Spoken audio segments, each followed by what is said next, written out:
이 올여름은 114년 만에 최악의 여름으로 남게 될 전망입니다. 관측 이래 최고 기록을 모두 경신했습니다. 2018년 한반도를 강타한 폭염은 우리나라 기상관측 사상 가장 높은 41도까지 올라가는 기록을 남겼습니다. 그래서 작년에는 유난히도 폭염과 관련된 재난 문자를 많이 받았던 것 같습니다. 소장님, 폭염주의보는 언제 내려지는 건가요? 폭염은 일 최고 기온이 33도 이상이 2일 이상 지속될 때는 주의보, 35도 이상이 2일 이상 지속될 때는 경보가 발령이 됩니다.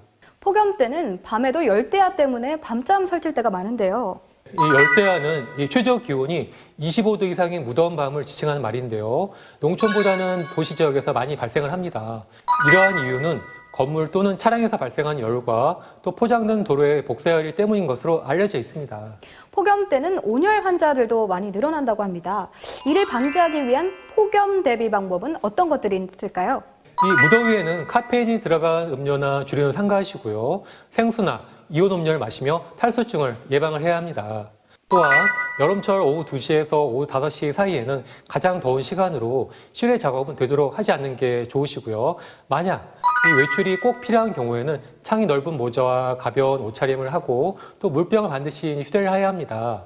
마지막으로 여름철에는 음식이 쉽게 상할 수 있기 때문에 외부에 오랫동안 방치된 것은 먹지 않아야 합니다. 여름철 무더위가 지속되면 이와 관련된 온열 질환자도 급증하는데요. 소장님, 폭염 때 특히 조심해야 될 더위 질병은 어떤 게 있나요?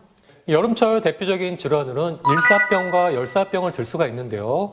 먼저 일사병은 더위와 강한 햇볕에 오래 노출될 경우 일시적으로 체온을 조절하지 못해서 생깁니다. 증상으로는 얼굴이 창백해지며 어지러움증이나 두통을 느끼고 열이 나거나 구토를 할 수가 있습니다. 그럼 열사병은 어떻게 일어나나요? 이 열사병은 덥고 밀폐된 공간에서 작업을 오래 하거나 또 야외에서 운동을 한참 할 때 나타납니다. 몸의 열의 배출이 안 돼서 40도 이상 넘는 고열에 피부도 뜨겁고 또 호흡 곤란, 맥박 이상, 실신을 동반할 수가 있습니다. 고열은 또 뇌에도 치명적이어서 깨어나도 후유증이 심합니다. 그럼 일사병과 열사병 같은 온열 질환에 걸리면 어떻게 대처해야 될까요? 우선 체온을 최대한 빨리 내려야 하는데요. 옷을 풀고 얼굴과 몸을 찬물로 적시는 수건으로 닦아주시고 또 겨드랑이와 사타구니에 얼음 주머니를 대줍니다. 야외라면은 하드를 가져와서 사타구니나 겨드랑이에 넣어주셔도 좋습니다. 또 온몸을 얼음의 욕조에 넣거나 또 문지르는 것도 주의하셔야 하는데요. 갑자기 피부 땅구멍이 수축이 되면 오히려 열 배출이 안 돼서 쇼크가 올 수 있기 때문인데요. 또 정신을 잃었을 때는 물이나 또 약을 억지로 마시게 하는 것도 위험합니다. 이렇게 응급 조치를 한 후에는 빨리 119에 신고를 해야 합니다. 온열 질환자들을 보면 유독 노인분들이 많으시더라고요. 그럼 특별히 더 주의해야 할 사람이 있을까요? 이 노인분들은 체력이 떨어져서 땀 배출이 잘 안 되고 또 혈압에 위험이 있기 때문에 조심하셔야 하는데요. 되도록이면 한낮의 노동이나 반일은 피하셔야 합니다. 더불어 전국에 이 더위를 피해 쉴 수 있는 무더위 쉼터가 4만 5천 개 이상 있기 때문에 평소 이 근처 위치를 확인한 후에 이용하시기 바랍니다. 또 의외로 이 아이들과 애완동물들이 위험한데요. 아이들의 경우는 이 체중이 작고 또 키가 작기 때문에 지면에 이 뜨거운 열기를 어른보다 5배나 더 많이 영향을 받습니다. 애완견도 낮에 데리고 나가는 것은 삼가하시는 게 좋습니다.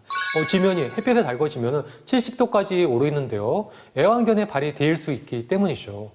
또 폭염 때는 자동차 화재 사고가 많이 일어나는 것 같습니다. 실제로 무더위가 영향을 미칠 수 있는 건가요? 이 무더운 여름에는 차 실내 온도가 80도까지 오르고 또 엔진룸의 온도도 300도까지 치솟기 때문인데요. 화재가 발생하기 쉽습니다. 예방 점검이 중요한데요. 운행전, 냉각수나 오일, 타이어 상태를 점검하고 엔진룸에 쌓인 먼지와 기름 찌꺼기 등을 제거하셔야 합니다. 또 차 안에 이 라이터, 부탄가스통, 배터리 등을 두면 이 뜨거운 햇볕에 열을 받아서 폭발 위험이 있기 때문에 꼭 치우셔야 합니다. 작년 폭염 때 차 안에 아이를 방치했다가 안타까운 사고도 많았습니다. 한여름 이 뙤약볕이 내리치는 낮 동안에는 이 차 안에 어린아이나 애완동물을 잠깐 놓고 가시는 분들이 있는데요. 절대 안 됩니다. 이 한낮에도 10분만 있으면 차 안의 온도가 80도까지 올라가기 때문이죠. 햇볕이 가장 뜨거운 낮 시간에 되도록 외출을 자제하셔야 합니다. 외출 시엔 햇볕을 가려주는 모자나 양산을 꼭 착용하시고요. 특히 폭염에 취약한 노인, 어린아이, 반려동물은 외출을 삼가야 합니다. 온열 질환 대처 시 온몸에 얼음을 문지르는 건 삼가해 주세요. 피부에 땀구멍이 수축돼 오히려 열 배출이 안 돼 쇼크가 올 수 있습니다. 마지막으로 응급조치 후 119에 신고하시는 거 잊지 마세요. 한여름 차안은 80도까지 올라가기 때문에 어린아이나 반려동물을 감시하면 자칫 큰 사고로 이어질 수 있다는 것도 명심하세요.